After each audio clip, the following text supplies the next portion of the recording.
জীবনের কঠিন সময়গুলোতে নিজেকে গোপন রাখাই ভালো। নিজের দুঃখ কষ্ট কাউকে না দেখানোই উত্তম।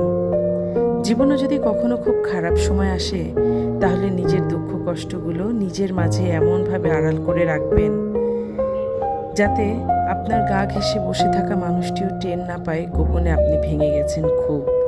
পুরে ছারখার হয়ে গেছে মনের বন, আকস্মিক ঝড়ে ঝরে গেছে জীবন বৃক্ষের সব কয়টি সবুজ পাতা।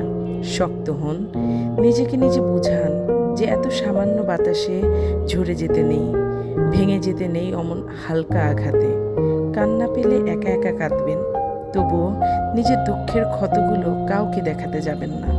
মনে রাখবেন যে নিজের জন্য আলো হতে পারে না, পৃথিবীর সমস্ত আলো মিলেও তাকে পথ দেখাতে পারে না। জানেন তো, পৃথিবী বড় নিষ্ঠুর ও নির্দয়, মানুষ আরও বড় নিষ্ঠুর ও নির্দয়। ভেঙে যাওয়া মৌচাক দেখলে ঢিল মেরে আরও বেশি ভেঙে দিয়ে মানুষ পৈশাসিক আনন্দ পায়।